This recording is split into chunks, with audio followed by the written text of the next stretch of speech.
has shifted. I think that when it was first done, it was really shocking. And I've tried as hard as I can to find ways to keep an element of shock. I think it's very hard in this day and age. People are almost unshockable. But I think there's still something which does take people aback. The whole piece is so witty and intelligent that it's not just about shock value. It's something very teasing about it. It's sort of it's hard to pin it down. I think that's one of the reasons it's lasted so long, is that it's profound and yet it's a party show. It's funny and yet it's serious. You know, it's all sorts of different things, really. It's quite niche, isn't it, really? It's quite it's a cult. It's a cult, and I think maybe that's part of the appeal again, that you feel you're signing up to be a member of a club, really, when you go to it. You're joining a little fraternity, and you discover the show. And I think so many people say to me, oh, that show had a profound effect on me when I was 14, 15, you know.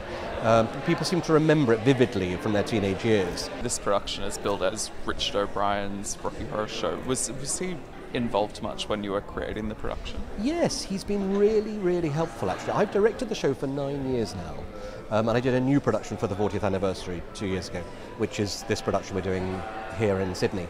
And throughout all of that time, he's been very accessible to me.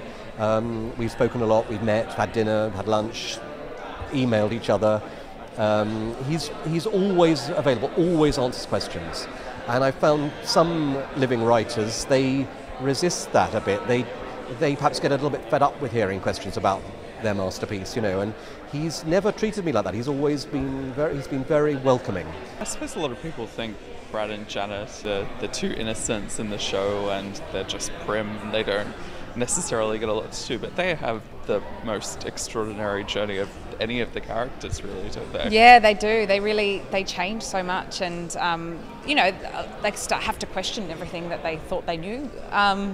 For better or for worse, I think it's, you know, they definitely start the show thinking that they're in love and thinking that their life is going to be perfect, and quickly, for a whole bunch of reasons, you know, real and imagined, they change their idea about themselves and their relationship with each other. We all, at some point in our lives, go through, maybe not with the assistance of a Frank N Furter, but you know, we do, I think, in that sort of rite of passage of growing up. You think you know what you want, and then there's a few turns and shifts, and so it is. It's a journey I think everyone can relate to, and probably one of the reasons why the show is so popular, because I think in all of us there's a kind of Brad or Janet that sort of, you know, busts out at some point. Around the time we were having a lot of success in Europe and the UK with the old band, Richard approached me to get involved in a one-night only midnight charity performance of Rocky Horror for one of the respected AIDS charities in the UK, to play Eddie the Rocker Dr. Scott.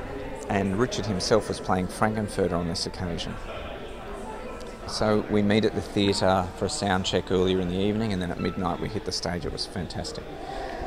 And Richard prophetically said, darling, you've got Frank in you.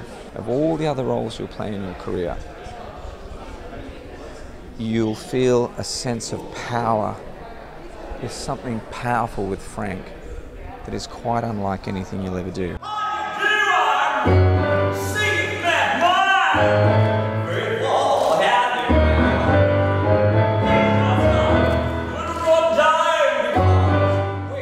For better or worse, mimicry comes very easily to me, as I constantly take the mickey out of just about everyone on set or everyone here, and we all have a lot of fun with that.